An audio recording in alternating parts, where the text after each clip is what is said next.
Bonjour, bienvenue sur les ateliers de Nelly. Est-ce que vous aimez envoyer des Happy Mail? Les Happy Mail, ce sont ces cartes qui comprennent des pochettes pour y glisser quelques petits présents.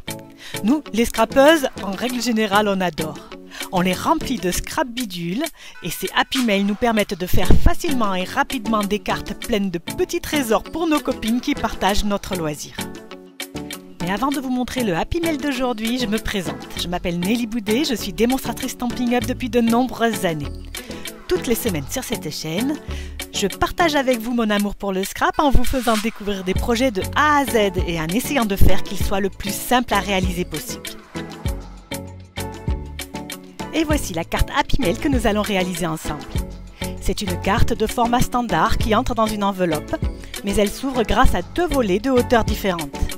Outre le fait que ça apporte beaucoup d'originalité à cette carte, les deux volets contiennent chacun une petite pochette pour y glisser quelques petits cadeaux.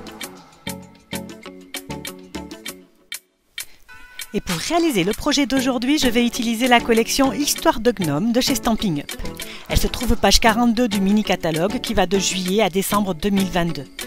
Personnellement, je n'ai jamais aimé autant les gnomes que depuis que j'utilise cette collection. Ils sont trop choux. La collection comprend un lot de tampons et de poinçons, ainsi que ce joli papier imprimé. Est-ce que vous aimez ces beaux dessins qui sont comme aquarellés? Moi, j'adore et c'est super facile de les utiliser. Dans la vidéo, je vais vous montrer comment colorier les motifs que vous aurez tamponnés au préalable. Mais si vous n'avez pas envie, vous pouvez découper ce joli papier et utiliser vos découpes pour faire les décorations de vos cartes. Ça ne prend pas beaucoup de temps et c'est vraiment top. Et c'est parti avec le tuto de cette carte.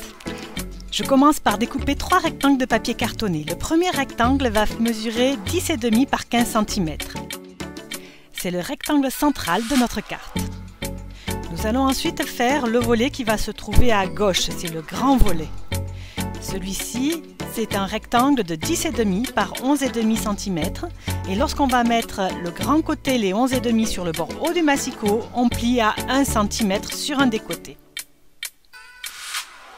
L'autre côté, le bord droit, est un rectangle de 5 par 11,5 cm et c'est pareil, lorsque l'on met le bord haut de 11,5 cm sur le bord haut du massicot, on trace un pli à 1 cm, ce sera la bordure de l'autre côté. Et voilà ce que l'on obtient. Nous avons 3 rectangles de hauteur différentes et 2 de ces rectangles, ceux qui sont sur les extrémités à l'extérieur, ont une pâte de collage de 1 cm que nous allons nous empresser de coller.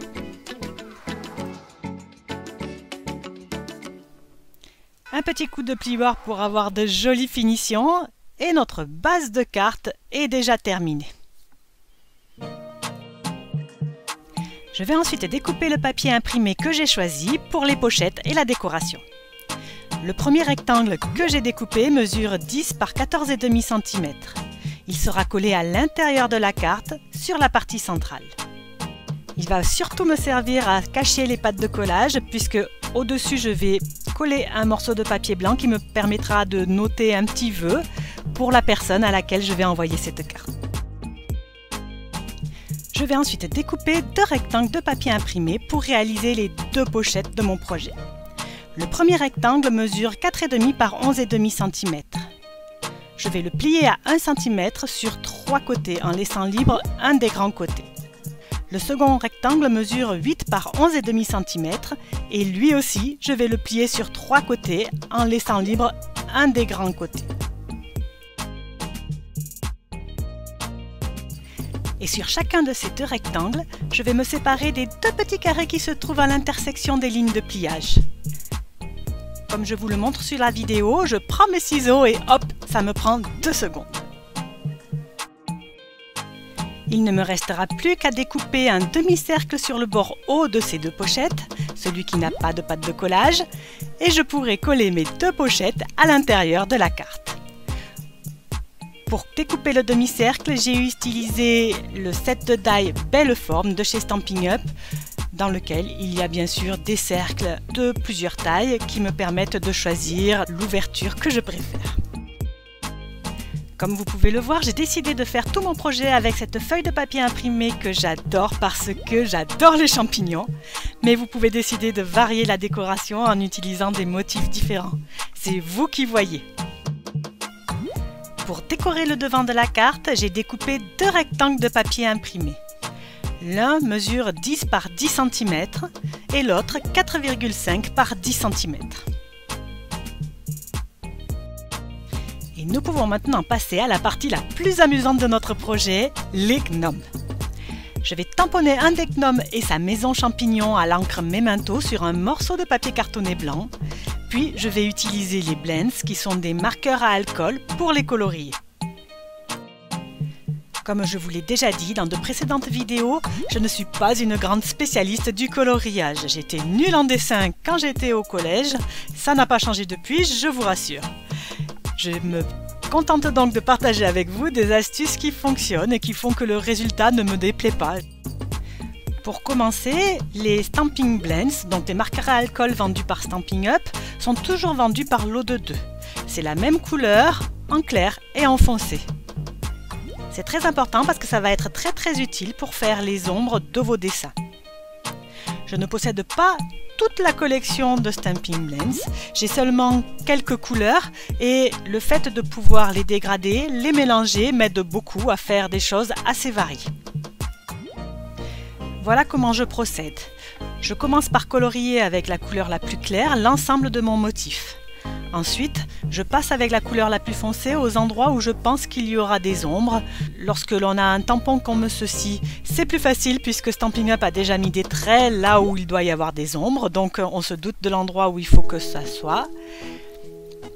Et ensuite, je repasse l'entièreté du dessin avec le marqueur qui est le plus clair pour pouvoir mélanger les couleurs et faire un joli rendu.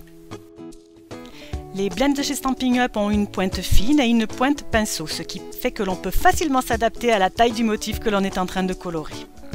Voilà, je vous ai montré comment je fais le chapeau du petit champignon. Je fais pareil pour tout mon dessin et je vous montre ce que ça donne une fois que c'est terminé. Et voilà, c'est pas mal pour quelqu'un qui était vraiment nul en art plastique, vous trouvez pas ? Je continue ma décoration en colorant toujours avec les marqueurs à alcool les touffes d'herbe qui sont comprises dans le set de dice. Vous voyez, je rajoute des nuances, ça permet d'avoir des touffes d'herbe qui ne sont pas trop uniformes. Avec le set de poinçons Belle Forme, j'ai également découpé cette étiquette qui me semble rigolote avec sa forme de patate. Je trouve qu'elle va parfaitement bien avec notre petit gnome. Je place tous mes éléments sur ma carte. D'abord le champignon avec des feuilles tout autour, ensuite l'étiquette et ensuite sur mousse 3D notre joli petit gnome qui nous souhaite la bienvenue. Sur une étiquette que j'ai également découpée avec le poinçon Belle Forme et que j'ai coloré avec mes Stampin' Blends, je mets un vœu, nom d'un petit gnome, et je vais le coller également à côté du gnome. Mais avant ça, je vais m'amuser à déposer de la peinture nacrée qui va faire un effet de perle. J'adore cette laque, elle est vendue en lot de 3 couleurs, rouge, blanc et noir. La noire est celle que j'utilise ici. Elle fait partie de la collection Histoire de Gnome et je pense, sans trop me tromper, que je vais bien m'amuser à l'utiliser tout cet hiver. Et comme je vous le disais en début de vidéo, je place un rectangle de papier blanc à l'intérieur de la carte que je vais décorer là aussi avec un gnome. Plus il y en a, plus j'en ai content. Notre carte est maintenant terminée, je vous montre rapidement le résultat et ce que ça donne également une fois qu'elle est remplie de petits cadeaux scrap. J'espère que vous avez aimé ce tuto, n'hésitez pas à liker, à commenter, à partager et à vous abonner. Je vous retrouve quant à moi la semaine prochaine pour un nouveau tuto scrap ou carterie. Au revoir!